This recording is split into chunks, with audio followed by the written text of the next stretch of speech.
yang menyempatkan untuk hadir di dalam forum diskusi hari ini. Baik Bapak Ibu, jadi saya perkenalkan Bu Novita Nurul Islami adalah seorang dosen di Prodi Tadris IPS. Beliau mengampu bidang yang memang berkaitan dengan pendidikan ekonomi dan juga ekonomi, dan beliau saat ini sepertinya juga sedang konsen untuk mengkaji beberapa kaitannya dengan ekonomi yang dikaji dari segi keislaman. Saya rasa Bu Novi ingin beradaptasi tentang kajian yang itu bisa dikembangkan gitu, karena Bu Novi sekarang lingkungannya adalah lingkungan UINHAS seperti itu ya Bu Novi ya. Jadi langsung saja saya kira tanpa memperpanjang waktu, saya persilakan kepada Bu Novita untuk menyampaikan materinya gitu. Nanti akan ada sesi tanya jawab yang akan dilakukan setelah pemaparan materi dari Ibu Novita. Baik, selebihnya waktu dan kesempatan saya limpahkan kepada Bu Novita. Baik, terima kasih kepada moderator. Assalamualaikum warahmatullahi wabarakatuh. Selamat pagi. Warahmatullahi wabarakatuh. Baik, selamat pagi Bapak Ibu dan rekan-rekan mahasiswa. Selamat pagi semuanya. Yang terhormat Rektor UINHAS Jember, Profesor Dr. Haji Babun Soeharto SIMM. Yang terhormat Dekan FTIK UINHAS Jember, Profesor Dr. Hajah Mukniah MPDI. Yang terhormat Ketua Jurusan Pendidikan Sains FTIK UINHAS Jember, Ibu Indah, beserta Sekretaris Jurusan Bapak Dr. Ubaidillah. Kemudian yang terhormat Ibu Kaprodi Tadris IPS, Ibu Musyarofa, serta Bapak Ibu peserta dan kawan-kawan mahasiswa yang kami banggakan. Baik Bapak Ibu, sebelumnya perkenalkan nama saya Novita Nurul Islami, salah satu pengajar pada program studi Tadris IPS FTIK UINHAS Jember. Pertama-tama saya ucapkan terima kasih kepada pimpinan dan lembaga penjamin mutu beserta jurusan yang telah memfasilitasi kegiatan Disper hari ini. Kemudian yang kedua, saya ucapkan terima kasih tak terhingga kepada semua peserta yang berkenan hadir di acara diskusi hari ini. Jadi mungkin untuk Bapak Ibu dan kawan-kawan mahasiswa yang berasal dari UINHAS sudah paham, sudah familiar dengan istilah Disper gitu ya. Namun di sini saya lihat ada beberapa kawan-kawan yang bergabung dari beberapa universitas. Saya ucapkan selamat datang. Ada dari UNESA, ada dari Trenggalek, Universitas Trenggalek, ada dari Universitas PGRI Madiun, ada Universitas PGRI Unipar ya, Unipar Jember, ada dari Muhammadiyah Jember. Kemudian ada juga dari UT, dosen UT ada. Baik, dan dari beberapa universitas lain. Ternyata di sini dari beberapa kawan-kawan ada banyak yang bertanya apa sih Disper itu gitu ya. Jadi Bapak Ibu yang dari luar mungkin di sini tadi seperti yang sudah dijelaskan oleh moderator. Jadi di kampus kami itu ada budaya diskusi ilmiah itu setiap minggu. Kalau untuk di jurusan kami itu setiap hari Selasa itu ada diskusi. Jadi tujuannya sebenarnya kami ingin juga sharing, selain sharing juga ingin mendapatkan update informasi mungkin dari kawan-kawan luar ya, bisa memberikan update informasi terkait dengan beberapa tema ilmiah yang sedang kita kaji seperti itu. Jadi saling diskusi, saling memberikan update informasi. Jadi tujuannya seperti itu. Baik, itu sekilas pandang yang kami pikir juga kegiatan ini positif ya. Jadi selain kita buat ajang buat forum untuk ngobrol santai sharing gitu, tapi juga untuk reunian, bisa untuk reunian. Ini ada beberapa teman yang ternyata antusias, salah satunya niatnya adalah untuk reunian. Jadi seperti itu. Oke. Eh, Sebelumnya saya mohon izin untuk share screen materi.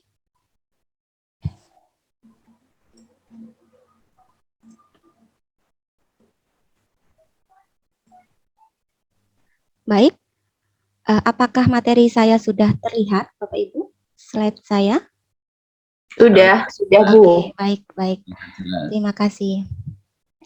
Baik, dalam kesempatan kali ini saya selaku pemateri bermaksud untuk sharing terkait tentang tema kebidangan ekonomi kependidikan yang kebetulan kebidangan ini yang sudah saya pelajari, yang sedang saya pelajari. Jadi tema diskusi kita hari ini yaitu membahas tentang studi literasi prediktor intensi berwirausaha generasi Z menggunakan pendekatan teori of planned behavior dan teori of Islamic entrepreneurship. Kajian tentang intensi ini sebenarnya sudah intensi berwirausaha ya, itu sebenarnya sudah banyak dikaji atau dilakukan utamanya ketika kajian tersebut didasarkan pada prediktor intensi berdasarkan pada teori of planned behavior atau teori perilaku terencana. Namun untuk kajian intensi berwirausaha dengan prediktor dari teori of Islamic entrepreneurship itu masih sangat terbatas. Oleh karena itu, menarik kiranya jika dalam kesempatan kali ini kita lakukan diskusi bersama sebenarnya apa sih perbedaan prediktor dari dua teori ini dan apa urgenitasnya bagi pembelajaran kewirausahaan, utamanya bagi generasi Z, di mana generasi ini adalah generasi yang sekarang sedang proses kita dampingi anak didik kita, dan di sini mungkin ada kawan-kawan mahasiswa yang sedang berproses gitu ya. Utamanya dalam pembelajaran mata kajian kewirausahaan, seperti kita tahu bahwa intensi berwirausaha mempunyai peranan yang khas dalam menampilkan sebuah perilaku berwirausaha, sehingga kemungkinannya akan sangat berpengaruh terhadap perilaku berwirausaha mereka, anak didik kita nanti ketika mereka sudah lulus.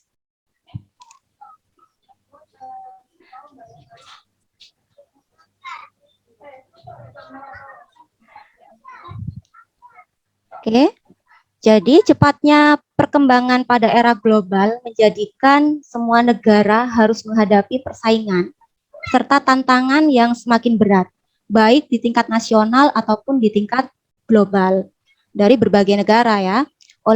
Karena itu dalam era global saat ini diperlukan pengusaha tangguh yang dapat memberikan jawaban bagi semua tantangan serta memanfaatkan kesempatan-kesempatan yang terbuka di masa depan.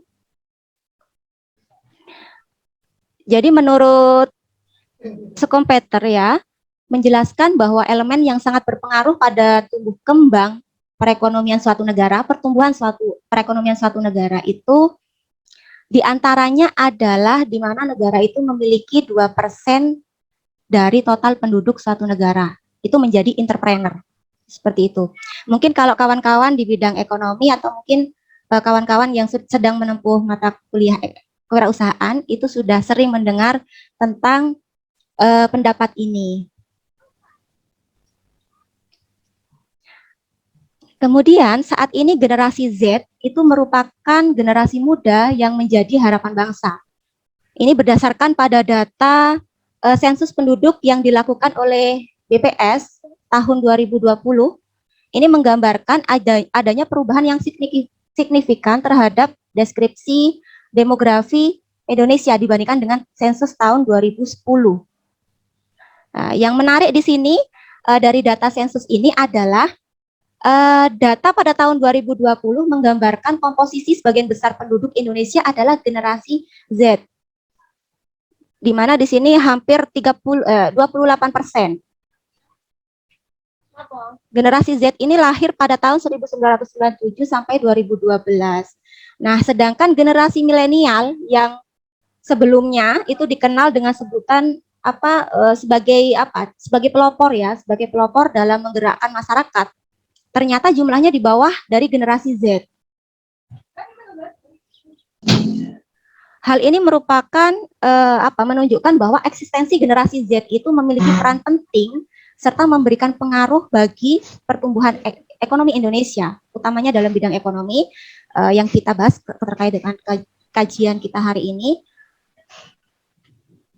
baik sekarang ataupun nanti ya di masa depan, utamanya untuk kedepannya. Jadi generasi Z eksistensinya itu sangat berpengaruh di masa depan bagi pertumbuhan ekonomi di suatu negara, di negara Indonesia utamanya ya. Kemudian untuk yang selanjutnya ini ada data World Population Review. Jadi dari data ini diketahui bahwa jumlah penduduk muslim di Indonesia tahun 2020 itu mencapai 229 juta jiwa atau 87,2% dari total penduduk, yang keseluruhannya itu 273,5 juta jiwa. Dari populasi tersebut, Roadmap Industri Halal Indonesia menyebutkan bahwa ekonomi halal nasional menyumbang PDB hingga 3,8 miliar US dollar per tahun. Ini data tahun 2020. Jadi ini sangat luar biasa. Ternyata bidang produk halal memberikan sumbangan yang lumayan besar. Indonesia juga menjadi negara dengan populasi muslim terbesar di dunia. Artinya Indonesia merupakan pasar terbesar produk halal. Karena kita memiliki penduduk dengan latar belakang pemeluk agama Islam.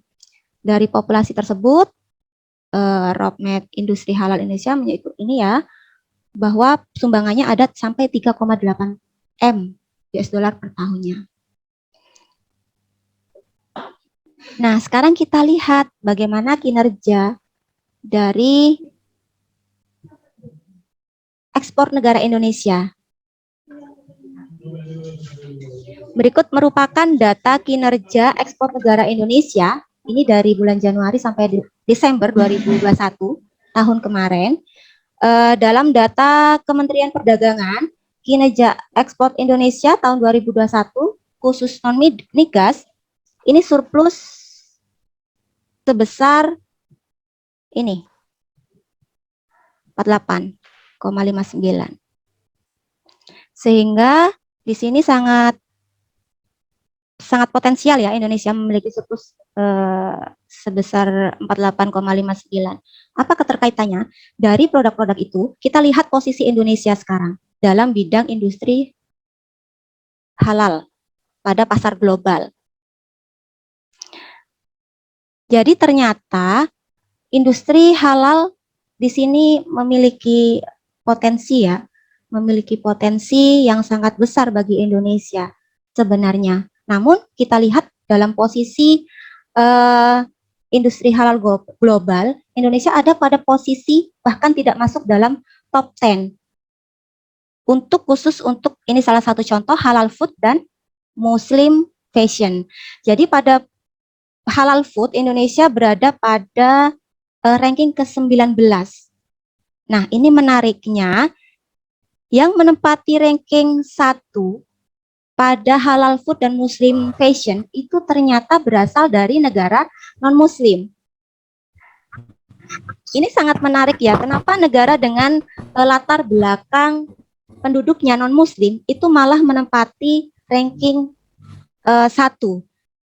Artinya peluang yang sebenarnya dimiliki oleh Indonesia dengan pasarnya yang sangat besar itu sudah diambil keduluan diambil oleh negara lain.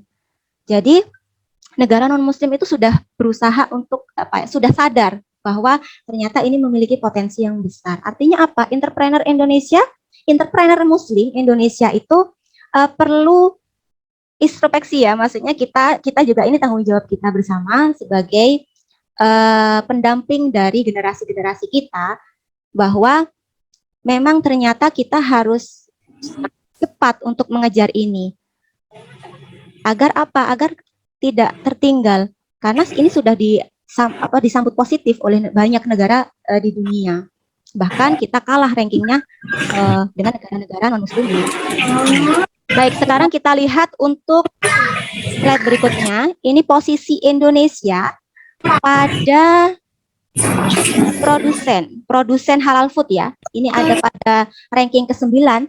Namun mandi tangan deh. Lang ambil aja deh. Kelampin kata lalu. Namun ini sangat sayang sekali untuk posisi kita sebagai konsumen itu pada ranking ke-3. Jadi kalau kita lihat ternyata yang masuk dalam top eksportir dan importir ya, yang eksportir untuk produk halal itu banyak ditempati oleh negara-negara non-OKI. Jadi negara-negara yang tidak tergabung dalam organisasi Islam, organisasi negara Islam gitu. Sedangkan negara-negara yang tergabung dalam organisasi Islam itu malah salah satunya Indonesia yang sebenarnya memiliki peluang yang tinggi gitu ya, itu malah menempati posisi sebagai konsumen, bukan sebagai produsen. Jadi di sini Indonesia untuk sebagai produsen menempati pada posisi ke-19, sedangkan sebagai konsumen posisinya yaitu sebagai pada ranking ke-3. Jadi ini sangat disayangkan. Kemudian selanjutnya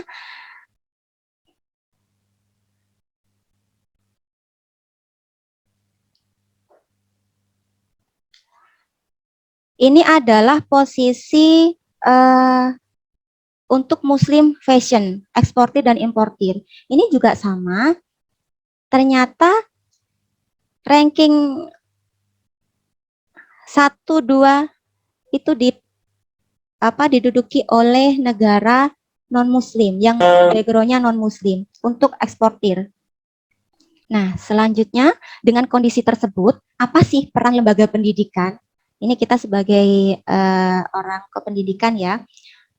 Jadi harus juga memikirkan keterkaitannya dengan kebidangan kependidikan kita. Jadi apa sih kaitannya dengan kita, dengan lembaga pendidikan? Jadi memang ini menjadi tugas penting ya bagi lembaga pendidikan, baik pada tataran sekolah dasar, sekolah menengah, ataupun perguruan tinggi. Bagaimana caranya untuk memahamkan nilai-nilai kewirausahaan, utamanya dengan menginternalisasikan nilai-nilai Islam. Jadi berdasarkan hasil diskusi dengan kawan-kawan, saya sempat sebelum menyusun makalah ini, saya sempat diskus dengan kawan-kawan pengajar kewirausahaan, baik itu di PTN, kemudian di tingkat level sekolah, atau di perguruan tinggi Islam PTKIN. Jadi ternyata setelah saya mencoba untuk mengulik gitu ya, materi apa sih? Materi yang lebih banyak itu materi yang diberikan kepada mahasiswa, pada peserta didik itu lebih kepada konven, teori-teori konven, teori-teori klasik, atau ada combine dengan teori-teori Islami. Ternyata jawabannya adalah banyak, rata-rata itu masih di atas 50% meskipun itu pengajar dalam lembaga pendidikan yang background-nya adalah Islam gitu ya. Rata-rata kawan-kawan masih condong kepada teori-teori klasik, neoklasik, konven. Jadi sedikit sekali porsinya untuk memahamkan kita bahwa ternyata baik dari segi ekonomi ya, ataupun dari segi kehidupan kita sebagai muslim, karena anak didik kita mungkin sebagian besar beragama muslim, itu penting sekali untuk memahami dan menginternalisasikan nilai-nilai kewirausahaan dengan nilai-nilai agama Islam.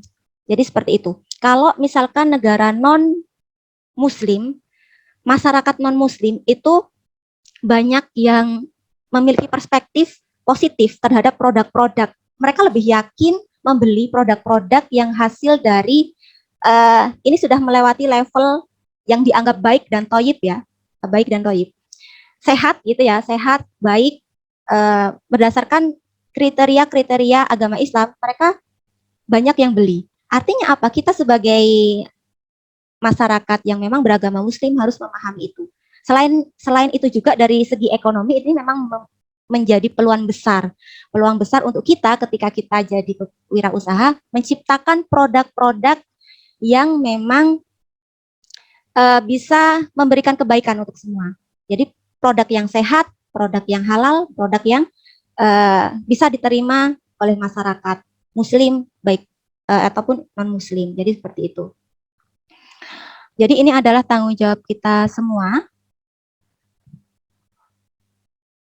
berkaitan dengan internalisasi bagaimana sih nilai-nilai Islam itu dalam bidang kewirausahaan, seperti itu. Kemudian untuk selanjutnya adalah konsep dasar kewirausahaan. Ini saya pikir saya ini ya bukan menggurui ya. Jadi saya pikir kawan-kawan sudah paham, apalagi di sini banyak sekali kawan-kawan dari bidang ekonomi atau mungkin meskipun bukan dari bidang ekonomi, saya rasa semua sudah paham karena mata kuliah dan mata pelajaran kewirausahaan itu sudah diwajibkan dalam semua level, dalam semua program studi pada kurikulum utamanya di perguruan tinggi. Pada program studi apapun itu akan ada mata kuliah kewirausahaan. Jadi saya rasa kawan-kawan sudah paham tentang konsep kewirausahaan. Tapi di sini saya ingin mengulik, mengingatkan sedikit ya tentang konsep kewirausahaan. Jadi seperti yang sudah Bapak Ibu dan kawan-kawan mahasiswa ketahui, kewirausahaan adalah proses menciptakan sesuatu yang baru dan memiliki nilai dengan mengorbankan waktu dan tenaga melakukan pengambilan risiko finansial, baik finansial, fisik maupun sosial, serta menerima imbalan moneter dalam bidang dalam bentuk uang ya, dan kepuasan serta kebebasan pribadi. Jadi dengan kata lain bahwa wirausaha adalah seseorang yang mengidentifikasi peluang komersial. Nah, ini peluang komersial. Karena di sini kita melihat bahwa produk bidang halal, bidang kewirausahaan Islam itu memiliki peluang yang sangat besar, maka kita harus menangkap peluang itu. Kemudian itu peluang-peluang baik dalam bidang komersial, materi, produk, layanan, ataupun bisnis ya, dan kemudian mengatur usahanya atau sistem untuk menerapkannya sehingga menghasilkan dalam bidang materi. Kemudian untuk manfaatnya ini banyak sekali seperti yang kawan-kawan sudah pahami ya. Jadi kewirausahaan itu dapat memberikan kesempatan serta rasa bebas. Jadi kalau misalkan ada anak-anak kita mungkin pernah kita cerita ya, anak peserta didik kita bahwa dia nggak mau jadi pegawai karena memang nggak nyaman. Jadi menurut dia nggak nyaman, menurut dia karena bukan ini dia menginginkan suatu kebebasan, dan dia bisa memilih bidang kewirausahaan. Kemudian manfaat lainnya juga memberikan kesempatan untuk mengadakan perubahan-perubahan dengan inovasi-inovasi yang bisa dilakukan. Kemudian memberikan kesempatan guna menggapai potensi diri secara penuh. Selanjutnya bisa juga mempunyai kesempatan untuk mencapai keuntungan yang optimal. Kita ketahui bahwa bidang berdagang itu juga merupakan bidang yang Rasulullah ingin kita juga menjalani itu gitu ya, karena memang ini adalah bidang yang sangat baik, dapat memberikan keuntungan yang optimal juga. Kemudian mempunyai kesempatan dalam aktif memberikan peran bagi masyarakat, bisa membuka lapangan pekerjaan dan lain sebagainya. Kemudian selanjutnya adalah untuk pengetahuan dan kemampuan apa saja yang harus dimiliki oleh seorang wirausaha. Ini diantaranya ada self knowledge, yakni mempunyai pemahaman berkaitan dengan usaha yang sedang atau akan dilaksanakan. Yang kedua adalah imagination, yakni memiliki imajinasi atau gambaran-gambaran, perspektif-perspektif yang unik, yang lain dari yang lain. Kemudian yang ketiga adalah practical knowledge, yakni mempunyai pemahaman praktis, contohnya misalkan pemahaman teknis, desain, karena berkaitan dengan produk ya, mungkin desain, processing, kemudian berkaitan dengan administrasi, pembukuan, kemudian pemasaran, dan lain sebagainya. Yang keempat ada searching skill, yaitu kemampuan untuk menemukan dan berkreasi, menemukan inovasi dan berkreasi. Selanjutnya, foresight, yakni berpandangan jauh ke depan. Seorang wirausaha itu pasti memiliki pandangan yang jauh ke depan. Dia bisa melihat banyak peluang di depan, bisa memprediksi, seperti itu. Kemudian yang keenam ada computation skill, yakni keahlian berhitung dan kemampuan memprediksi keadaan yang masa akan datang. Yang ketujuh, communication skill. Lah, ini sangat penting. Skill dari dalam bidang komunikasi, yakni keahlian untuk berkomunikasi, bergaul, dan berhubungan dengan orang lain. Nah, itu merupakan pengetahuan dan kemampuan apa saja yang harus dimiliki oleh seorang wirausaha. Sedangkan dalam konsep dasar Islamic Entrepreneur, dalam kerangka kewirausahaan yang benar-benar Islami, jadi kegiatan agama dan ekonomi itu sebenarnya adalah bidang yang tidak dapat dipisahkan. Dan sebagai akibatnya, seperangkat perilaku ekonomi dipandu tidak hanya oleh sekuler, tidak hanya bidang konven gitu ya, pedoman hukum dan etika, tetapi juga oleh pedoman agama. Jadi ketika ini bisa berkawin antara teori-teori konven, kemudian pedoman-pedoman hukum dan etika, ini bisa diselaraskan dengan pedoman atau nilai-nilai dari agama, maka ini akan menjadi sangat baik. Ini dari perspektif konsep dasar Islamic Entrepreneur.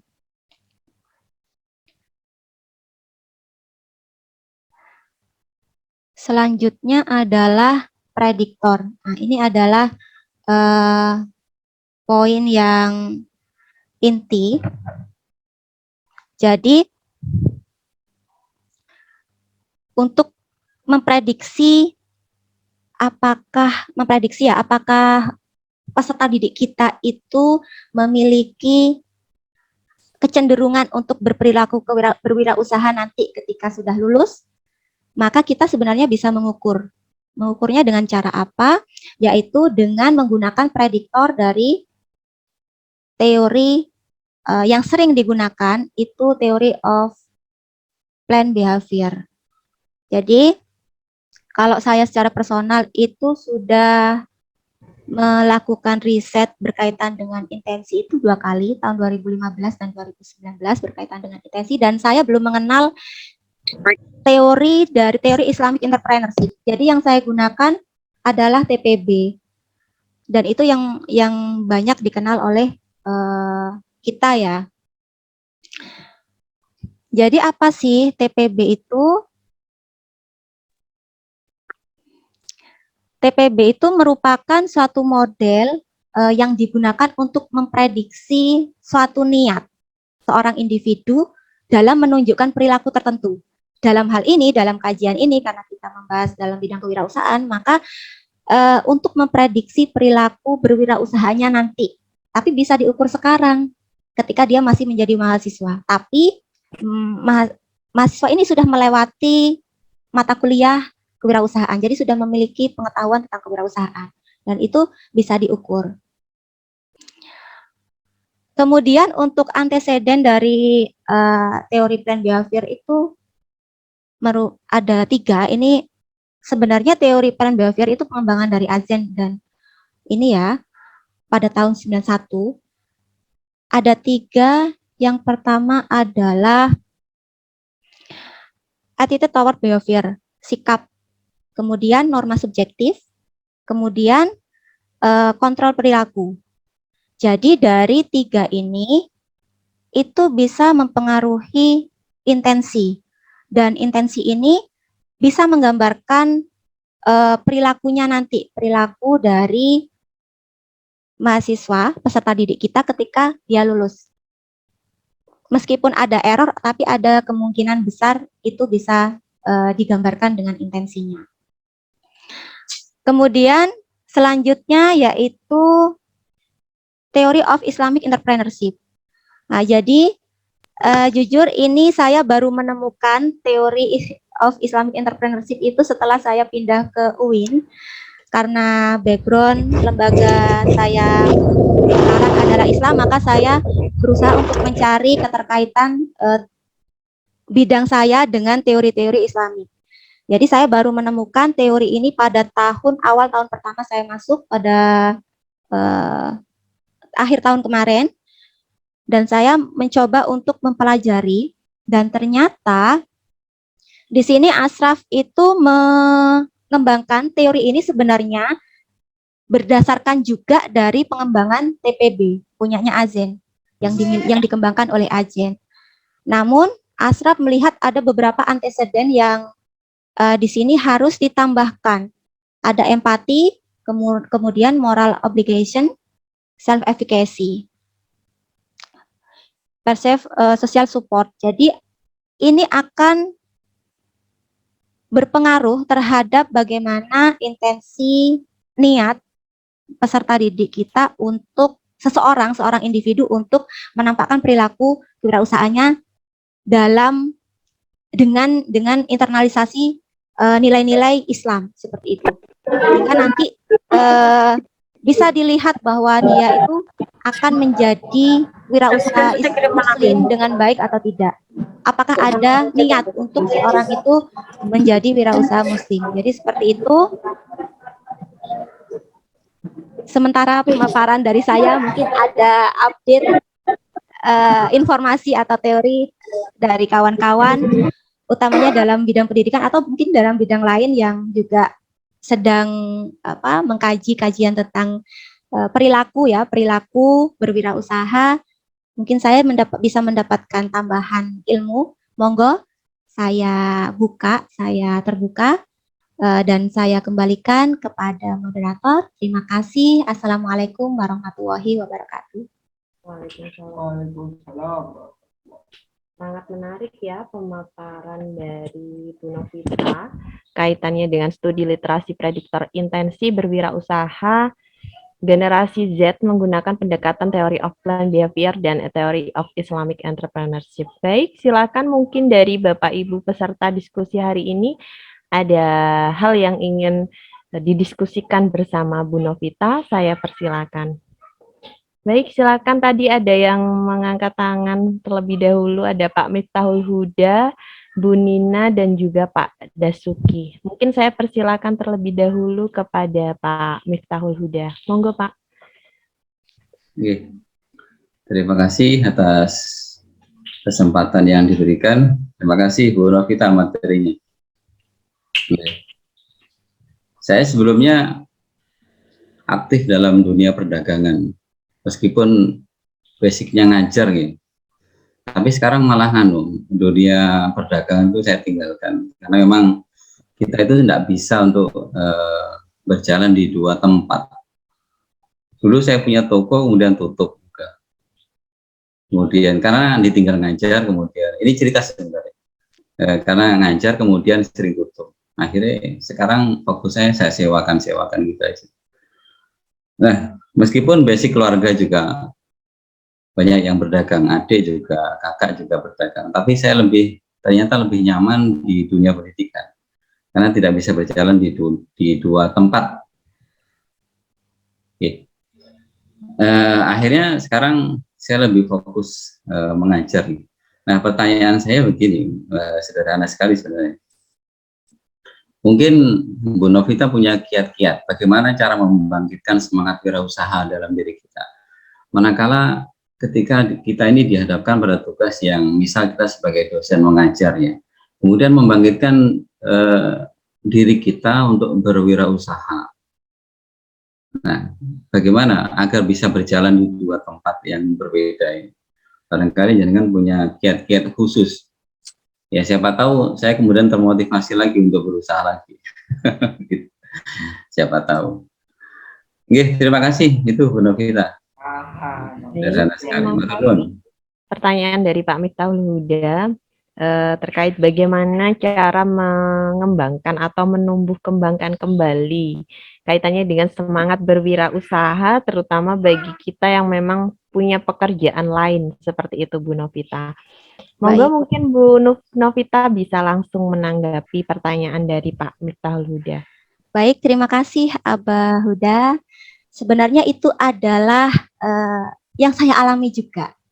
Jadi kebetulan di instansi sebelumnya memang baik fokus kajian riset, kemudian pembelajaran, artinya mata kuliah yang saya aku, dan fokus pembimbingan saya itu pada RG, ada pada grup riset ke bisnis. Jadi seperti itu.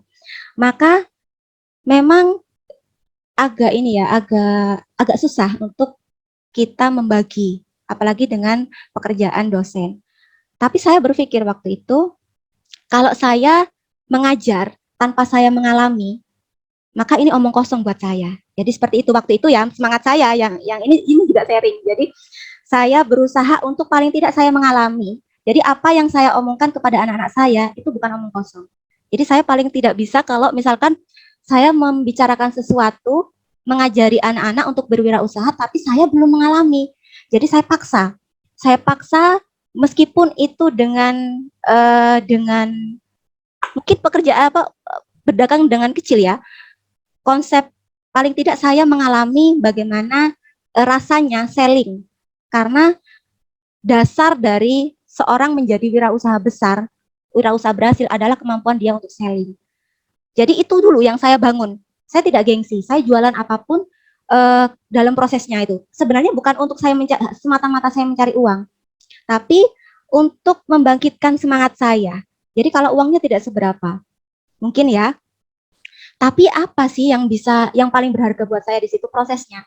Karena saya bisa mengajari anak-anak setelah saya mengalami penolakan dari konsumen, bagaimana sih saya mengatasinya. Nah setelah itu ketika anak-anak bertanya kepada saya bisa menjawab sesuai dengan pengalaman. Jadi seperti itu Abah. Mungkin karena kebidangan saya sesuai gitu. Tapi kalau kebidangan Abah agama, nah ini sepertinya saya perlu belajar juga bagaimana dengan kebidangan yang berbeda. Kebidangan yang berbeda. Kalau saya kan masih kebidangan yang sealiran ya, sama. Jadi memang itu menjadi motivasi dari dalam diri saya untuk tetap mengalami bagaimana sih berwirausaha itu. Jadi seperti itu. Ini jadi sampai sekarang itu pun untuk memulai berwirausaha, terutama dalam diri saya ini belum bisa ya. Karena mungkin sekarang sudah punya tugas yang lebih utama. Jadi sekarang untuk memulai usaha itu bisa dibilang agak susah gitu. Jadi usaha saya sekarang, kalau dulu kita lebih buka toko, kemudian kita jual, beli sembako, grosir. Nah sekarang saya lebih ke passive income. Jadi toko-toko saya yang ada itu kemudian disewa. Nah, ada salah satunya itu disewa Indomaret. Nah, jadi lebih fokus ke sana. Jadi saya punya perasaan agak merasa bersalah juga sih sebenarnya. Jadi ketika disewa Indomaret, toko-toko kecil yang ada di sekitar itu nyaris tutup.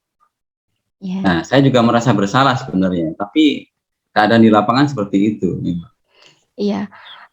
Tapi sebenarnya gini, Bah, itu juga merupakan salah satu masih tidak meninggalkan bidang kewirausahaan sebenarnya dengan menyewakan ruko-ruko itu. Dan mungkin untuk bidang-bidang lain ya sekarang itu kan lebih gampang ya kita untuk membangun usaha. Memang kalau kita tidak fokus hasilnya tidak bisa maksimal. Tapi dengan adanya perkembangan teknologi yang semakin maju, maka kita bisa mengandalkan online. Sedangkan online itu bisa kita pantau dengan disambi pekerjaan lain. Jadi seperti itu. Dengan adanya teknologi sebenarnya memungkinkan kita untuk mengembangkan bidang kewirausahaan juga. Jadi seperti itu. Kalau kebetulan saya dan suami itu lebih memilih untuk yang tidak sama sekali meninggalkan kewajiban kita di kantor. Jadi pekerjaan-pekerjaan di bidang IT dan kalau untuk berdagang ya perdagangan seperti biasa. Jadi seperti itu. Jadi kita tidak sampai meninggalkan tugas utama kita. Ya, Jadi seperti terima itu. kasih atas sharing jawabannya. Matur nuwun, Bu Novita. Terima kasih. Terima kasih kepada Pak Miftah Huda yang sudah sharing tentang bisnisnya dan juga Mbak Novita, seperti itu Mbak Novita, kaitannya bagaimana menumbuhkan semangat untuk berwirausaha. Jadi dengan memaksakan diri ya, mau tidak mau. Karena kita kalau apalagi mengajar wirausaha berarti kita harus memberikan contoh gitu ya untuk peserta didik kita seperti itu. Baik, berikutnya tadi ada Ibu Nina Sutrisno yang ingin mengajukan pertanyaan. Dipersilakan Bu Nina. Terima kasih. Bismillahirrahmanirrahim. Assalamualaikum warahmatullahi wabarakatuh. Waalaikumsalam warahmatullahi wabarakatuh. Keren banget ya, saya minder nih join Zoom nih. Duh, siapa ya ini pada pemuda-pemudi gitu. Perkenalkan, saya Nina Sutrisno. Thank you for the opportunity bergabung dan materinya menarik, penyampaiannya cantik, luar biasa. Ini bidang yang paling saya suka, Ibu Novita. Jadi entrepreneurship ini hubungannya sama cuan nih, suka banget saya gitu ya. Jadi kalau tadi sudah disebutkan bahwa kalau entrepreneurship yang hubungannya sama high risk. Ya, kalau effortnya mau lebih, ya dapatnya lebih. Kalau enggak, ya enggak. Kan sesederhana itu. Cuman ada beberapa hal yang memang harus kita karena ini sangat menarik ya. Dari tipologi generasi. Kalau ada generasi Y, ada generasi Z atau Z. Terus kemudian kita lately kita mendengar ada generasi strawberry gitu. Kalau beberapa dari saudara-saudara pernah mendengar, generasi strawberry itu adalah generasi yang dia tingkat konsumtifnya saya pikir tinggi gitu ya, karena dia itu dikit-dikit I feel just I need to healing gitu ya, dikit-dikit pengen healing, dikit-dikit pengen ada refresh gitu ya. Mereka bekerja belum, mendapatkan income belum gitu ya, tetapi cara berpikir mereka itu seperti itu. Dan itu udah kita dapati. Di atasnya itu ada generasi sandwich namanya. Generasi sandwich adalah generasi yang menjadi tulang punggung keluarga. Jadi dia lulus, kemudian dia harus bekerja dan kemudian membuktikan dirinya itu untuk ibu, bapak, adik-adiknya. Nah, itu juga beban tersendiri. Itulah yang kita hadapi, mahasiswa-mahasiswa atau peserta didik yang mereka mempunyai lapis generasi yang seperti itu. Kalau saya nggak tahu namanya kenapa strawberry, kenapa sandwich, ya, kenapa nama-nama makanan dan buah-buahan gitu ya. Mungkin kalau saya adalah generasi keladi, tua-tua makin wedi ya. Mau ngapa-ngapain tuh takut, udah tuir gitu. Yang menjadi pertanyaan adalah menghadapi lapis generasi yang sedemikian kompleks beserta permasalahan mereka sendiri-sendiri. Nah, itu kan kemudian kita butuh lebih dari sekedar teori entrepreneurship gitu. Kita butuh teori psikologi gitu. Karena untuk high risk itu tontonan mereka adalah sultan-sultan abal-abal gitu ya, yang beredar di media sosial. Kemudian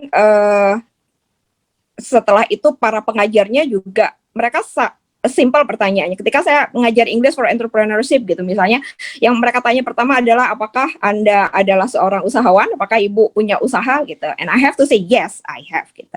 Terus kemudian berikutnya adalah menghubungkan dengan borderless. Kalau sekarang udah online, jadi jualan itu adalah bukan sesuatu yang kita tungguin. Jualan itu sesuatu yang kita tawarkan. Kita di Amazon itu dia nggak punya toko, dia nggak tahu produksinya di mana, tapi dia semuanya dijual sama Amazon. Mengenalkan IT, teknologi kepada generasi yang sekarang memang udah sangat melek banget, itu kan perkara tersendiri gitu ya. Nah, hubungannya dengan halal juga perkara tersendiri. Di Malang kemarin ada satu komunitas yang menolak wisata halal gitu. Mereka nggak mau sama kata halal gitu, karena halal itu berkenaan dengan agama tertentu saja. Itu kan juga makanya kenapa di Indonesia itu umat Islamnya banyak gitu ya, tapi ya memang Islamofobianya juga tinggi. Jadi simpelnya Ibu Novi, saya pengen benar-benar bisa sharing bahwa menghadapi generasi yang model begini gitu dengan generasi model kita, ya kita kan cross generation ya, ketabrakan kayak gitu. Kita punya model berpikir begini, sedangkan generasi yang kita ajar itu model berpikirnya seperti ini. Belum lagi generasi kaget gitu, yang memang dia dari pesantren, lulus dari pesantren kemudian masuk ke university yang kemudian itu sangat bebas sekali gitu. Belum lagi juga rekan kerja yang ketika tanya sampean ki kerjanya apa sih, dosen kok dodolan. Itu kan juga hal yang ini. Kalau ketika saya kemudian ngajar, saya ini bakul hobinya ngajar, itu juga menjadi permasalahan juga gitu. Karena tidak semuanya orang punya jiwa entrepreneurship, padahal 9 dari pintu rezeki kita kan entrepreneurship, perdagangan. Jadi Ibu sangat luar biasa sekali. Saya mohon pencerahan untuk bagaimana kita ini nih sharing sama adik-adik yang generasinya tuh emang kalau dibandingin sama kita itu perbedaannya cukup signifikan. Gayanya, cara berpikirnya, kemudian ya dalam hal apapun pemahamannya juga. Terima kasih. Mungkin itu dari saya. Terima kasih sebelumnya untuk respon yang akan diberikan. Baik, terima kasih Bu Nina, luar biasa sekali. Bagaimana Bu? Terima kasih ya Bu Nina pertanyaannya. Jadi Bu Nina sudah banyak sharing ke kita kaitannya dengan jenis-jenis generasi masa kini ya, mulai dari strawberry sandwich dan yang lain. Kemudian Bu Nina juga menyampaikan berbagai pengalaman bagaimana susahnya gitu ya menghadapi terutama meyakinkan orang lain kaitannya dengan hobi kita gitu ya, kaitannya dengan jualan gitu. Bukan sekedar jualan sih padahal seperti itu. Baik, tadi pertanyaan dari Bu Nina, Bu Novita kaitannya dengan bagaimana kita bisa memberi pemahaman kepada peserta didik kita, mahasiswa kita mungkin yang itu kebetulan mereka memang ada di generasi yang kekinian gitu untuk kaitannya dengan masalah entrepreneurship ini. Seperti itu. Silakan Bu Novita ditanggapi pertanyaan dari Bu Nina. Baik, terima kasih Bu Nina. Oh, luar biasa sekali. Saya juga mendapatkan banyak informasi ini dari Bu Nina. Untuk bagaimana kita mendekati ya, kalau saya lebih memposisikan mahasiswa itu adalah kawan Ibu. Jadi untuk mahasiswa yang di UIN ini karena saya masih proses 1 tahun ya, apalagi ini online, jadi saya juga masih proses mengenal. Apalagi tadi ada generasi kaget ya, ini baru saya kepikiran generasi kaget. Mungkin ada karakteristik dari, meskipun ini satu level ya, satu level generasi, ada karakteristik dari anak-anak kita yang berbeda. Kalau di instansi sebelumnya saya ini kan saya menjawab berdasarkan pengalaman gitu. Di instansi sebelumnya saya bisa sangat amat dekat dengan anak-anak. Sangat amat sangat dekat. Jadi awalnya PR, proses tidak cukup 1 tahun 2 tahun untuk mempelajari bagaimana karakteristik anak-anak. Kemudian ketika saya sudah mendapatkan jawaban gitu ya, saya bisa mendekati anak-anak dengan pola komunikasi yang sesuai dengan mereka. Kemudian mereka banyak sebagian besar yang bahkan sering cerita, jadi sering curhat, sering mengungkapkan masalahnya. Ini kan artinya berarti mereka menerima keberadaan saya. Jadi itu proses memang Bu, saya ini pengalaman dari saya, itu proses yang saya alami. Kemudian untuk akhirnya mereka banyak yang membuka usaha, berwirausaha sambil kuliah, itu banyak sekali. Karena apa? Karena mereka melihat saya. Mungkin awalnya itu banyak yang memandang negatif. Bukan memandang negatif, tapi lebih ke masa dosen jualan itu sih. Bahkan saya pernah jualan terasi dari puber, Bu. Itu yang beli itu banyak sekali. Sampai akhirnya yang beli dari teman-teman kampus itu banyak. Awal mula itu dipandang dosen kok nggak terasi ke kampus, itu pernah. Ya nggak apa-apa, karena memang tujuan saya itu bukan hanya uang. Ya uang pasti, saya suka uang. Tapi tujuan lebih dari saya itu ada sesuatu yang ingin saya kejar di situ. Sampai akhirnya proses saya kebetulan di instansi sebelumnya 7 tahun ya. 7 tahun itu saya mengamati perkembangan dari anak didik. Ternyata banyak sekali anak-anak yang juga akhirnya mencontoh membuka berwirausaha. Kemudian mereka ketika proses berwirausaha sharing ke saya. Jadi seperti itu. Nah, untuk di UIN ini karena proses saya masih satu tahun, saya juga masih belum ketemu secara offline dengan semua mahasiswa, sehingga ini masih juga mungkin ada beberapa generasi yang kaget tadi ya Bu ya. Ini harus saya PR saya juga untuk mengamati mereka dan mendekati mereka. Jadi seperti itu Ibu, memang itu PR besar untuk kita karena background kita itu berbeda dengan anak-anak sekarang. Jadi seperti itu. Untuk bagaimana kiatnya agar memahamkan mereka, ya kita harus jadi teman mereka dulu. Jadi nggak bisa kita berada di level atasnya sebagai dosen, nggak bisa.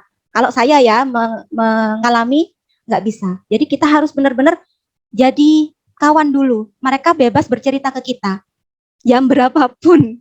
Ini yang saya alami dulu. Jadi tapi dalam konteks yang kita diskusikan itu adalah bertema. Artinya ketika ada mahasiswa saya membuka usaha jamur waktu itu, membuka usaha jamur, dia dalam prosesnya mengalami permasalahan. Teks WA ke saya. Jadi seperti itu terus. Jadi seolah-olah ya memang kita kawan gitu, kita berkawan. Mereka bebas komunikasi dengan kita dengan tema khusus. Jadi tidak hanya komunikasi ini. Jadi intinya kita menyediakan diri dan hati itu untuk konseling ya, sama mahasiswa. Yang sudah saya alami seperti itu, Bu. Iya. Oke, Ibu Nafita, luar biasa. Terima kasih sekali. Terima kasih, Bu Nina. Iya. Pak Huda balik lagi ya jualan, nggak usah nunggu closingan Pak. Kalau punya jualan. Brina, Terima terima kasih kasih supportnya. Ya, terima kasih. Jadi tadi Bu Novita menyampaikan bahwa salah satu cara untuk bagaimana kita bisa mendekati generasi dengan berbagai karakter ini salah satunya dengan menjadi teman, seperti itu, tempat mereka curhat gitu, curhat seputar usaha mereka dalam hal, istilahnya dalam hal mengembangkan usaha mereka, seperti itu. Nah, jadi itu salah satu caranya. Baik, ada salah satu peserta lagi nih, Bapak Dasuki, yang dari tadi sudah menunggu, sepertinya ingin mengajukan beberapa hal, pertanyaan kepada Bu Novita atau sharing. Monggo Pak Dasuki. Assalamualaikum warahmatullahi taala wabarakatuh. Waalaikumsalam. Terima kasih. Tadi Gus Huda sudah mengawali, karena Gus Huda ini juga pengusaha, Mbak Nina juga pengusaha. Kalau saya tidak punya usaha, cuma punya ternak. Ada sebagian ternak yang dulu saya Pak Dasuki, suaranya enggak terdengar, Pak Dasuki. Mungkin bisa sedikit keras Pak Dasuki. Oke. Bermasalah dengan laptop ini.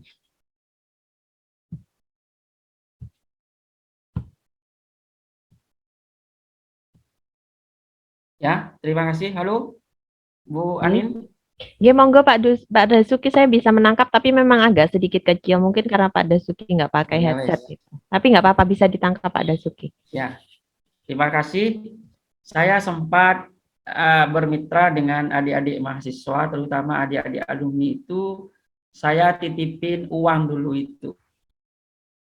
Waktu saya dapat KJM, itu terus saya titipkan uang ke anak-anak itu. Ada komunitas yang namanya KPK, di dalam komunitas adik-adik itu. KPK itu pecinta kambing, komunitas pecinta kambing. Nah, saya sering ikut, istilahnya ikut apa ya, di sana itu ikut bisnis lah di dalamnya itu, karena ketika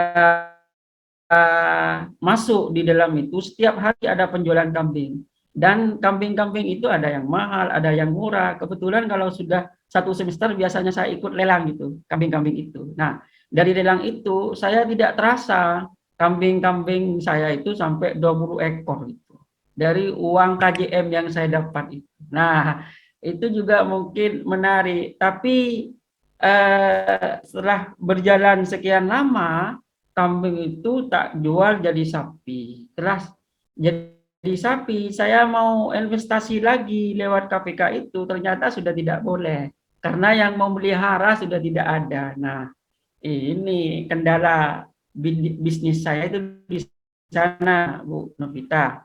Itu hanya pengantar ya.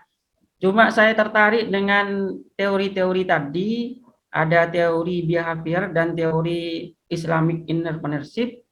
Ini bertalian erat dengan saat ini di mana sekolah itu dituntut untuk berdaulat, dituntut untuk mandiri, apalagi sekolah-sekolah swasta yang mau tidak mau harus mandiri dan tidak mengandalkan dana dari bos. Terus yang kedua, teori peran dari kepala sekolah dan teori peran dari guru yang sering ditulis oleh Pak Mulyasa itu ditambah dari e-maslim menjadi e-maslimi. Yang belakang e-maslimi itu adalah entrepreneurship. Jadi seorang kepala sekolah itu dituntut untuk menjadi entrepreneur, ya. Guru juga dituntut untuk menjadi entrepreneur. Itu seperti itu. Agar apa? Agar tidak banyak mengandalkan uang yang sedikit dari negara itu, tidak mengandalkan bos itu. Makanya perlu dikembangkan. Nah, pertanyaan saya, kira-kira dari kajian teoritik tadi, mengawinkan antara teori sekuler berwirausaha dengan teori Islam dalam berwirausaha itu, kira-kira ada enggak ide praktis dari Bu Novita untuk pengembangan pembelajaran anak IPS, di mana nanti mereka akan jadi guru IPS yang sekaligus akan menjadi wirausahawan, ya, dan tidak mungkin dari semua mereka itu lulus kemudian menjadi guru yang PNS, guru yang P3K, kan tidak seperti itu. Harapannya kan anak-anak itu nanti ketika sudah lulus jadi guru sekaligus jadi wirausahawan, kan keren seperti itu. Jadi tidak membebani keuangan negara, malah berkontribusi untuk kepentingan negara. Nah, kira-kira dengan kajian teoritik tadi, penggabungan atau perkawinan itu ada enggak ide untuk pengembangan pembelajaran di IPS khususnya mungkin mata kuliah kewirausahaan. Itu Bu Novita. Terima kasih Bu Anin. Baik, terima kasih Pak Dasuki atas pertanyaannya. Jadi Bu Novita, Pak Dasuki menanyakan bagaimana ide praktis terkait penyampaian gitu, kaitannya dengan gabungan dari teori of planned behavior tadi dengan teori of Islamic entrepreneurship, kaitannya dengan penyampaiannya kepada mahasiswa khususnya bagi prodi tadris IPS gitu, untuk bekal mereka, siapa tahu nanti mereka memang minim jadi guru ya, tapi mungkin ada yang memang lebih tertarik untuk berwirausaha. Seperti itu. Monggo Bu Novita bisa dijawab pertanyaan dari Pak Dasuki. Baik, terima kasih Bu Anin, terima kasih Bapak Dasuki. Ini menarik sekali nih Bapak. Jadi ini yang saya juga bayangkan gitu. Jadi dalam pembelajaran kewirausahaan itu kan sebenarnya sebisa mungkin teori sedikit tapi praktek lebih banyak. Selama ini dari pengamatan dan diskus dengan beberapa pengajar kewirausahaan, itu ternyata teman-teman banyak yang memberikan praktek di belakang dan itu sangat sedikit porsinya. Padahal harusnya terbalik. Teori sedikit, prakteknya diperbanyak. Teori secukupnya, prakteknya diperbanyak. Itu. Kemudian bagaimana praktisnya biar bisa mengawinkan dua paham ya, dua paham atau dua pemahaman antara sekuler, konven dengan Islam, nilai-nilai Islam. Kalau saya membayangkan itu sebenarnya lebih bagus itu di prakteknya Bapak. Jadi ketika praktek, jadi mungkin teori itu hanya 30% untuk memberikan gambaran saja kepada anak-anak. Kemudian setelah itu anak-anak bisa kita arahkan untuk praktek. Jadi berbasis proyek, pembelajaran sejenis berbasis proyek. Bagaimana proyeknya? Inilah cara kita untuk memberikan pengalaman kepada anak-anak tentang ini, mengawinkan. Misalkan, salah satu contoh, kita memberikan proyek kepada mahasiswa untuk menciptakan suatu produk. Sebelum menciptakan suatu produk itu kan anak-anak harus membuat sejenis desain bisnis plan. Jadi harus membuat bisnis plan dulu, kemudian sebelum mereka nanti praktek. Dalam bisnis plan itu, mereka harus membuat produk dengan kajian-kajian nilai-nilai Islami. Misalkan dari segi pengadaan proses pengadaan barang. Barang ini harus seperti apa sih? Bahannya harus seperti apa? Yang sesuai dengan nilai-nilai Islam pastinya. Kemudian prosesnya. Kalau kita belajar, ini kebetulan saya juga masih belajar nih Bapak, karena saya dari bidang umum. Kalau kita belajar bagaimana prosesnya, misalkan membuat produk sederhana aja. Misalkan membuat roti, misalkan adonan. Bagaimana sih adonan ini bahan-bahannya? Misalkan tepung. Tepungnya ini dari tepung yang dipilih dari penilaian apa saja. Misalkan di situ harus ada, meskipun tepung ini masuk dalam list positif list ya, dalam produk halal, tapi harus ada label yang halal untuk meyakinkan. Kan kemarin sempat belajar di TOT. Kemudian membuat produk, misalkan jus, bagaimana sih airnya, caranya biar airnya ini suci, seperti itu. Jadi prosesnya itu diinternalisasikan dengan nilai-nilai Islam gitu Bapak. Jadi di bisnis plan-nya itu sudah tercantum dengan rinci bagaimana mereka membuat satu produk, mulai dari proses pengadaan bahan, proses pembuatan, sampai nanti distribusinya, sampai diterima konsumen itu benar-benar sesuai dengan nilai-nilai Islam.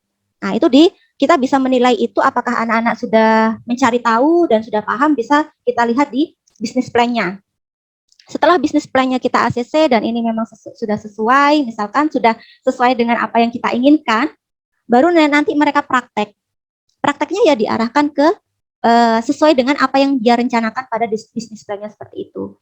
Jadi yang saya bayangkan itu Pak, yang saya bayangkan, ini saya juga masih belajar, yang saya bayangkan adalah ketika dalam pembelajaran ini bisa memperbesar prosentase dari praktek, di mana di situ benar-benar menginternalisasikan nilai-nilai Islam. Jadi untuk teori konven tidak ada yang salah. Itu tetap harus kita sampaikan, tapi sebagai gambaran gitu Pak. Kemudian teori dari segi Islami juga seperti itu. Yang terpenting adalah prakteknya. Praktis, karena kewirausahaan itu adalah praktek. Lebih ditekankan pada praktis. Jadi kayak misalkan Bapak tadi luar biasa, ada usaha peternak yang sangat luar biasa, dari KJM menjadi berlipat-lipat menjadi sapi. Dan Bapak akan mendapatkan pengalaman kegagalan atau tantangannya tadi. Ternyata ada tantangannya, nggak menemukan yang merawat nih Bapak. Itu kan setelah Bapak mengalami. Jadi seperti itu juga kita mengajarkan ke anak-anak. Kalau mereka nggak mengalami, kalau hanya wirausaha itu yang baik seperti ini, tapi mereka tidak benar-benar mengalami penolakan dari konsumen. Bagaimana sih rasanya ditolak sama konsumen ketika kita melakukan penjualan? Nah, itu prosesnya menurut saya itu tidak begitu membekas pada anak-anak. Jadi bagaimana biar membekas ya, biar mereka mengalami. Jadi seperti itu Bapak, terima kasih. Itu sedikit dari saya. Sip, Bu. Bagaimana Pak Dasuki? Sudah cukup menjawab pertanyaan dari Pak Dasuki, nggih? Jawabannya. Mantap. Oke, baik Bapak Ibu semua, jadi itu tadi hal terakhir yang didiskusikan dari sesi tanya jawab yang pertama ini. Apakah masih ada dari Bapak Ibu yang ingin mungkin saya Bu. Kaitannya dengan ini? Monggo saya buka satu pertanyaan lagi. Saya Bu, Pak Zain. Oke, Pak Zain, ini ada dua. Baik, nggak apa-apa ya Bu Novita, dua ya. Nanti kita manfaatkan sisa waktu yang ada untuk dua pertanyaan dari Pak Zaini dan yang kedua dari Pak Depik Pristin. Baik, yang pertama saya persilakan kepada Pak Muhammad Zaini untuk menyampaikan pertanyaannya kepada Bu Novita. Terima kasih, saya sampaikan, mohon maaf saya tidak bisa menyalakan kamera karena di perjalanan, ini saya punya cerita sebagaimana yang disampaikan oleh Pak Dasuki. Saya dulu pernah sharing dengan teman saya yang juga punya usaha di Bali dan pemasarannya itu tingkat internasional seperti itu. Ternyata apa yang dia usahakan secara akal dia membayangkan ini akan laku seperti itu. Tetapi ketika dipasarkan justru peminat tidak ada sama sekali, hanya 1-2 lah seperti itu. Tetapi ketika dia lakukan dengan cara yang berbeda, ada sisi supranatural dalam bahasanya Kunto Wijoyo itu, transendensinya yang dimasukkan dalam proses pembuatannya, ternyata hal itu di luar dugaan seperti itu. hasilnya dan juga peminatnya itu luar biasa, dan bahkan peminatnya itu bukan hanya orang-orang Islam seperti itu, karena itu pasarnya kan kalau di internasional kan orang-orang bule yang tidak tahu tentang hal itu seperti itu. Nah, ini yang menjadi pertanyaan saya adalah sejauh mana tingkat kalau kita ini kan ada local wisdom ya, kekayaan lokal kita yang kadang-kadang itu tidak boleh dilupakan seperti itu. Bahkan kalau ini dilupakan, ini justru para pengusaha itu kadang-kadang menggunakan segala cara dan menghalalkan segala cara seperti itu. Akhirnya usaha yang mereka lakukan adalah membunuh partner atau lawan usaha itu, sehingga mau tidak mau apapun dilakukan. Ini disinilah perlunya mensisipkan sebuah proses transidensi, kepercayaan bahwa segala sesuatu ada yang menentukan seperti itu.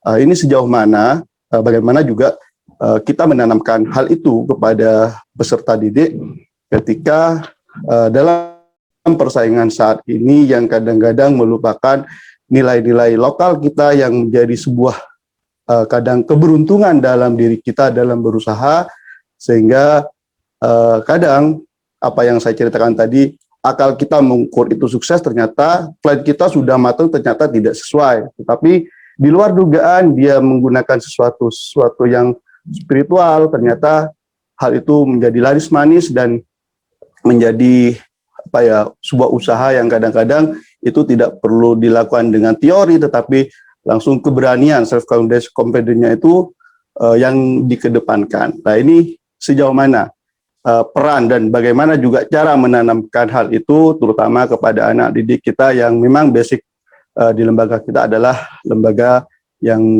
nuansa Islami seperti itu. Terima kasih. Assalamualaikum warahmatullahi wabarakatuh. Waalaikumsalam warahmatullahi wabarakatuh. Waalaikumsalam warahmatullahi wabarakatuh.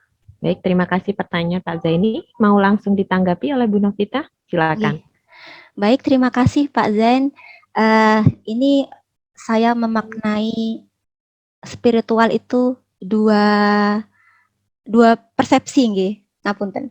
Jadi kalau kita melihat budaya masyarakat kita ngomong masalah spiritual itu ada dua versi.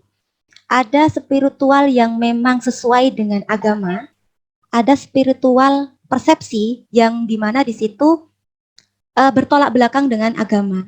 Jadi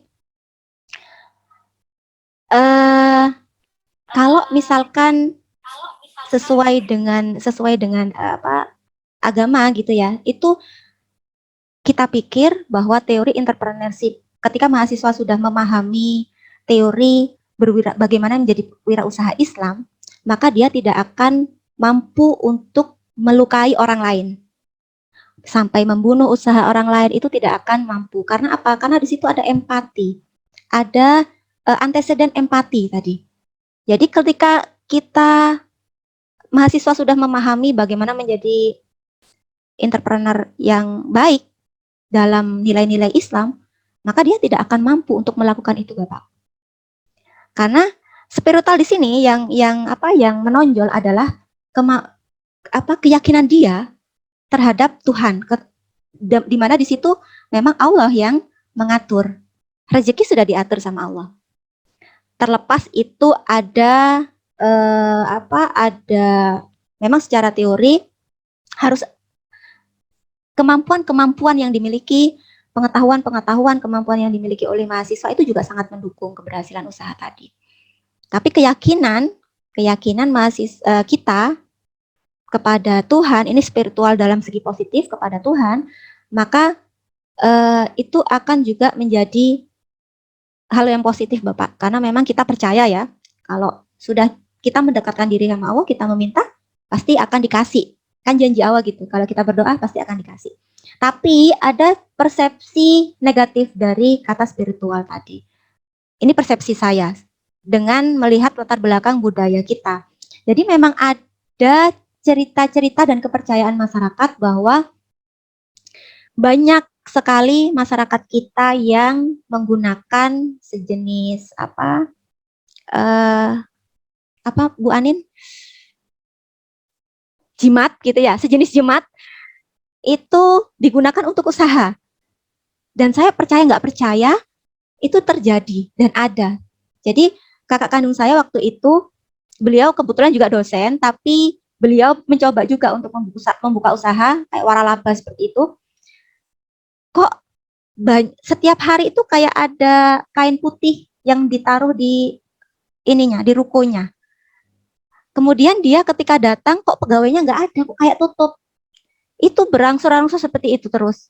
Nah, dan kemudian ternyata dia dikasih informasi sama yang orang daerah situ bahwa ada yang main seperti itu. Jadi seperti itu. Sampai akhirnya usahanya tutup.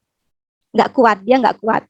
Nah, jadi percaya nggak percaya, tapi ini memang ada dalam culture budaya kita. Jadi seperti itu. Tapi kalau misalkan memang kita sudah paham, kita mampu memberikan pemahaman kepada anak didik kita bahwa bagaimana menjadi wirausaha yang baik, saya pikir yang akan muncul nanti adalah spiritual dari sisi positif, Bapak. Di mana dia akan menciptakan produk, berproses berwirausaha dengan baik tanpa menyakiti orang lain. Jadi seperti itu. Ini pendapat dari saya, Bapak Zain. Terima kasih. Oke, terima kasih Bu wawasannya Bu. Oke, baik. Terima kasih Pak Zaini atas pertanyaannya ya, yang membawa kita akhirnya. Saya jadi kalau teringat wirausaha dengan nuansa-nuansa yang katanya Bu Novita tadi dari sisi pandangan spiritual yang sifatnya negatif itu ke film-film yang usaha-usaha seperti itu ya Bu ya. Pakai baby ngepet lah apa gitu ya, atau apa, nah seperti itu. Tapi memang itu mungkin terjadi gitu. Itu fakta yang mungkin terjadi di sekitar masyarakat kita seperti itu. Baik, jadi kita dari wirausaha sampai ke hal-hal yang seperti itu pembahasannya. Luar biasa hari ini. Baik, yang terakhir Pak Depik jadi bertanya atau bagaimana Pak Depik? Siap jadi dong. Ya, sisa waktu kurang lebih 5 menit ya Pak Depik ya untuk sesi ini. Silakan. Wah, harusnya tadi saya lama sekali, tapi didahului oleh Bapak Sekjur, akhirnya harus ngalah. Oke. Begini, saya mendengarkan dengan seksama dari pertanyaan-pertanyaan, kemudian yang dipaparkan tentang teori plan behavior ya tadi. Nah, kemudian di sini saya juga ingin sharing dengan Ibu Novita terkait kebiasaan kebangsaan mahasiswa kita, kemudian juga ingin sharing juga terkait apa sih usaha-usaha mahasiswa kita yang ada di sekitar. Jadi ketika Bapak Ibu sedang ada di kampus, kok bingung, pengen minum jus, itu di depan FTIK ada usaha milik mahasiswa IPS juga.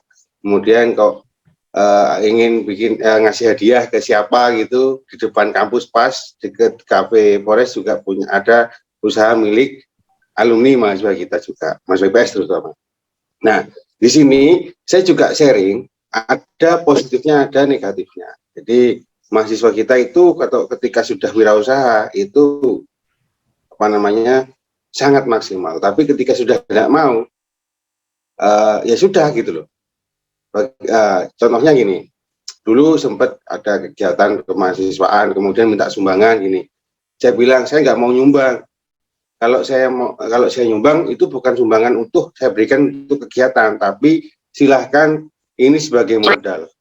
Nah, kemudian disampaikan oleh mahasiswa, Pak, kalau buat modal kalau habis bagaimana? Loh, ya nggak usah balik ke saya. Jadi saya nyumbangnya bukan bentuk uang, nyumbang saya bentuknya adalah modal. Nah, kemudian saya kira jawaban anak-anak itu akan, ya Pak, saya akan buat modal ini sebagai usaha. Ternyata nggak jadi Pak, saya nggak jadi minta sumbangan, kan ya lucu gitu. Artinya di sini saya juga bingung juga dengan pola-pola mahasiswa kita sendiri. Bagaimana sih menumbuhkan effort kerja mereka agar mereka paham ternyata sedikit uang pun itu berharga untuk mereka gitu. Memang yang saya kasih kan nggak banyak gitu loh. Tapi kalau misalkan untuk modal kemudian mereka jualan kan sebagian besar, karena yang kita tahu kalau kita tidak memiliki banyak modal, kita punya banyak teman atau kolega, maka itu juga sebagai rezeki tambahan. Artinya apa? Mereka juga bisa membeli meskipun labanya itu hanya 500 atau 1.000 rupiah lah per itemnya gitu. Tapi kan dikalikan sekian banyak orang. Harusnya kan mikirnya ke sana, tapi kelihatannya mindset itu masih belum ada gitu loh. Nah, dalam yang saya baca tadi sedikit, saya ketinggalan karena lupa ya, benar-benar lupa tadi setengah jam sebelum setelah join. Kemudian saya baca lagi tentang teori plan behavior. Di sini ada tentang sikap, ada tentang norma. Itu bagaimana sih sebenarnya Bu Nobita cara kita untuk bisa menanamkan bekerja yang sangat tinggi kepada mahasiswa kita yang mindsetnya sudah ekonomik banget gitu. Mindset ekonomis itu adalah mindset di mana kita punya modal yang sangat sedikit dan labanya sangat banyak. Dan mereka tidak pernah memikirkan risk atau risiko yang sangat besar di belakang yang namanya wirausaha. Nah, jadi bagaimana sih agar mereka paham ternyata wirausaha itu seperti ini.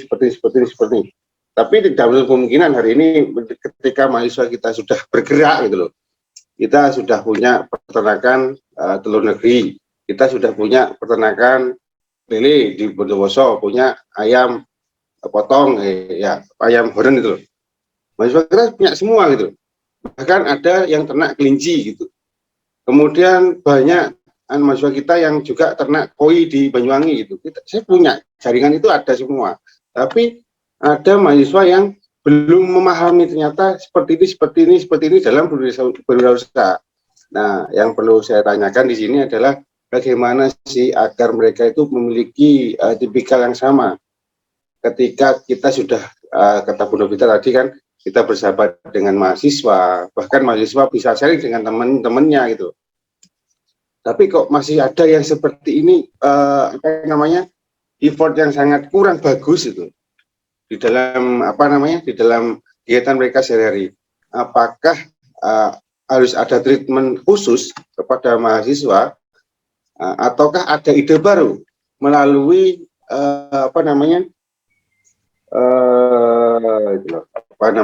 startup gitu loh, ide-ide dari ataukah kita harus membuat kegiatan PKM untuk mahasiswa kita, tapi entah dana dari mana loh ya, entah dari mana agar mereka memiliki effort yang bagus itu. Nah, jadi dari mana kita memulai gitu untuk bisa menanamkan kepada anak didik kita bahwasanya berwirausaha itu juga suatu thoriqoh ya, suatu usaha, suatu kegiatan dalam meluk agama gitu, atau dalam artian beribadah gitu loh. Nah, monggo itu yang bisa saya tanyakan dan kita bisa diskusikan ya. Jadi mohon maaf kalau saya salah kata ya. Jadi monggo dan saya tunggu jawabannya. Mumpung ada Prof Dazuki di sini, mungkin ada juga ide-ide PKM untuk mahasiswa ya, PKM wirausaha maksudnya nih, mungkin ada itu ya. Jadi kalau dosennya itu nggak malu jualan ya kan, apalagi saya yang akhir-akhir ini saya juga melaksanakan itu kan. Dosen kok ke kampus bawa lili, dosen kok ke kampus bawa dukuan gitu, dosen ke kampus kok bawa koin gitu. Nah, artinya di sini effort dosennya itu nggak dilihat sama anak-anak. Yang ditahu anak-anak itu hari ini adalah mereka tahunya adalah saya ya dosen gitu, nggak jualan gitu. Nah, kalau saya di luaran ya pasti sih juragan lilian gitu, sih juragan gitu.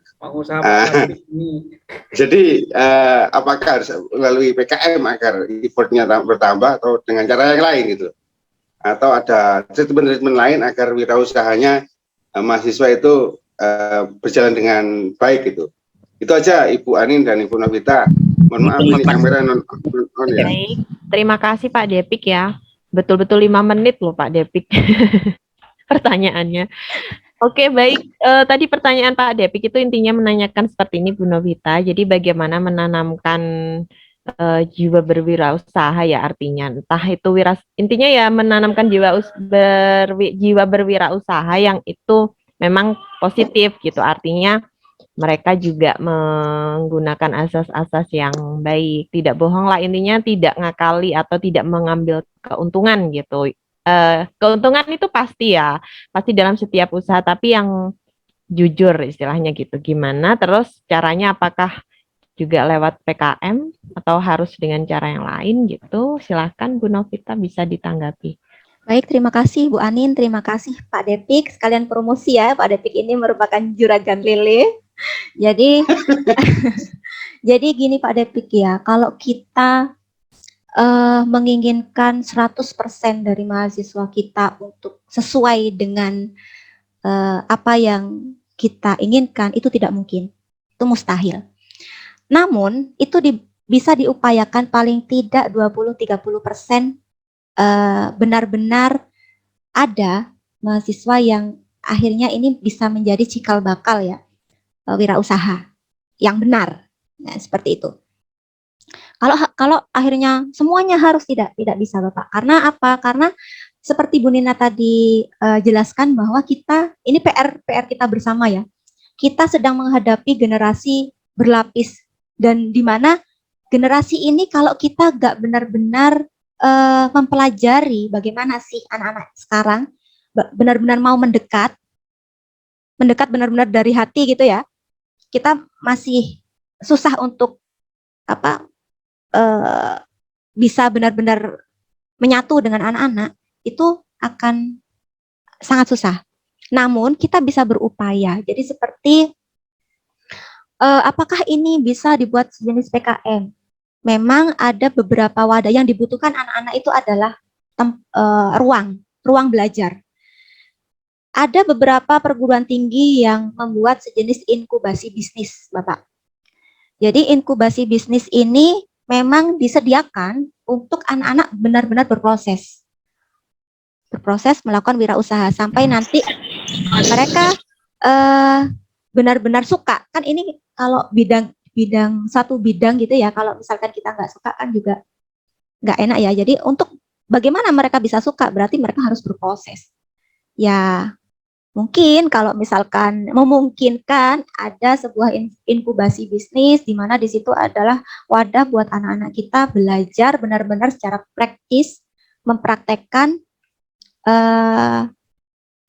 berwirausaha tadi. Jadi seperti itu. Tapi kalau kita akhirnya menginginkan 100% dari semua angkatan untuk suka dengan wirausahaan, itu tidak mungkin karena karakter dan keinginan, kesukaan, hobi dari masing-masing anak itu kan berbeda. Ada yang suka menjadi pegawai. Saya lebih suka menjadi pegawai, misalkan seperti itu. Maka dia nggak akan susah untuk, mungkin bisa di satu titik ketika dia mengalami terus akhirnya suka. Tapi kemungkinannya akan lebih besar kepada mahasiswa kita yang memang dari awal ada ketertarikan untuk di bidang itu. Jadi seperti itu. Kalau dari saya secara personal itu lebih baik benar-benar memaksimalkan anak-anak yang memang punya minat di situ daripada kita ngoprak-ngoprak anak-anak yang memang nggak minat di situ. Jadi siapa yang minat di situ baru kita optimalkan. Jadi tenaga kita ndak habis untuk hal yang memang tidak akan memberikan dampak yang maksimal. Ya mungkin anak-anak yang tidak minat di bidang kewirausahaan, dia akan fokus dalam bidang yang dia sukai dan dia bisa maksimal. Jadi seperti itu. Jadi kita mengikuti apa yang disukai anak-anak. Jadi seperti itu kalau dari segi personal ya Bapak, dari pemikiran saya dan berdasarkan pengalaman dari saya mendekati anak-anak berkaitan dengan bidang kewirausahaan. Jadi seperti itu. Mohon maaf kalau misalkan masih kurang ini. Makanya terima kasih untuk Pak Depik. Saya kembalikan kepada Bu Anin. Monggo. Baik, terima kasih. Seperti itu Pak Depik jawaban dari Bu Novita. Baik Bapak Ibu, untuk sesi tanya jawab saya rasa sudah Terima kasih. Baik, terima kasih Pak Depik. Kami cukupkan ya. Jadi sekali lagi tadi ada banyak hal yang bisa kita peroleh dari diskusi, dari tanya jawab yang dilakukan gitu. Jadi pertanyaan-pertanyaan, sharing-sharing pengalaman kaitannya dengan dunia wirausaha ini gitu. Yang kata Bu Nina tadi, cuan itu sangat menarik gitu ya. Memang ya, daripada kita menunggu sesuatu gitu, lebih baik kita bergerak untuk mendapatkan itu gitu ya secara mandiri. Baik, seperti itu tadi kita mendapat banyak informasi dari Bapak Ibu juga tentang beberapa hal perkembangan terkait dunia wirausaha, serta hal-hal yang mungkin belum pernah kita ketahui sebelumnya gitu ya, lewat diskusi kita hari ini kita bisa mendapatkan hal tersebut. Baik Bapak Ibu, untuk menutup sesi diskusi kita hari ini, mungkin ada satu hal kesimpulan akhir yang akan diberikan oleh Bu Novita. Saya beri kesempatan kalau memang ada. Baik, terima kasih Bu Anin. Berkaitan dengan tema yang kita bahas hari ini, yang kita diskusikan hari ini, saya kembali lagi kepada latar belakang dari bidang kependidikan, bahwa untuk membuat anak didik kita melakukan sesuatu, maka kita harus melakukan sesuatu dulu. Kalau misalkan kita kaitkan dengan teori-teori perilaku berwirausaha, kita bisa masuk dalam konteks pemberian pemahaman pada anteseden-anteseden yang ada dalam teori tersebut, dan utamanya kita bisa memberikan peran dalam anteseden norma subjektif. Jadi terima kasih Bu Anin, terima kasih untuk Bapak Ibu semua telah meluangkan waktu pada sahabat-sahabat, kepada sahabat-sahabat mahasiswa. Saya kembalikan kepada Bu Anin. Baik, terima kasih. Seperti itu. Jadi peserta diskusi periodik hari ini saya rasa demikian gitu ya rangkaian acara diskusi kita hari ini. Sekali lagi dari topik yang Bu Novita ini sampaikan, kita bisa mengambil satu pelajaran bahwa segala sesuatu itu memang harus kita mulai dari niat kita yang sungguh-sungguh, apalagi untuk membuat sebuah usaha.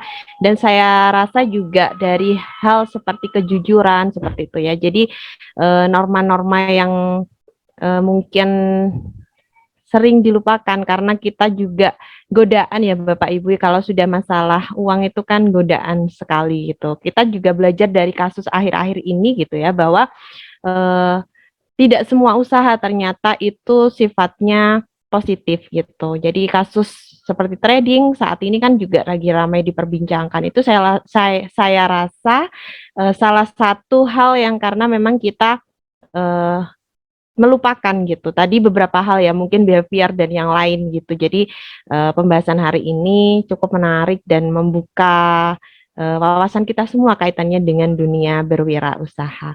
Baik, seperti itu Bapak Ibu, terima kasih partisipasinya. Ada beberapa masukan juga dari Bapak Ibu terkait materi hari ini yang nanti saya harap juga Bu Novita bisa dijadikan masukan seperti ya baik Bu Novita ya.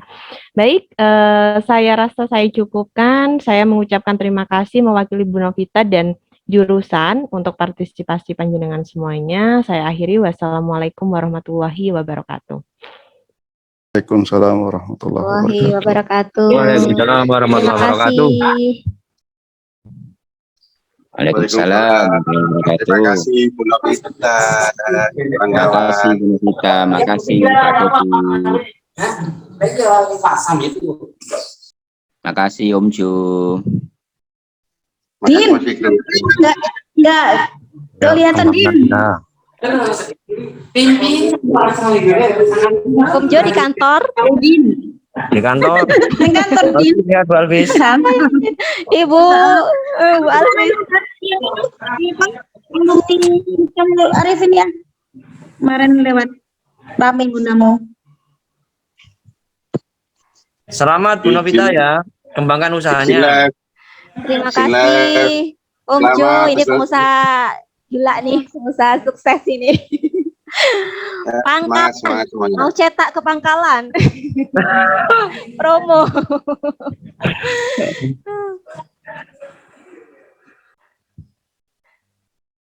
Terima kasih semuanya. Terima kasih semuanya.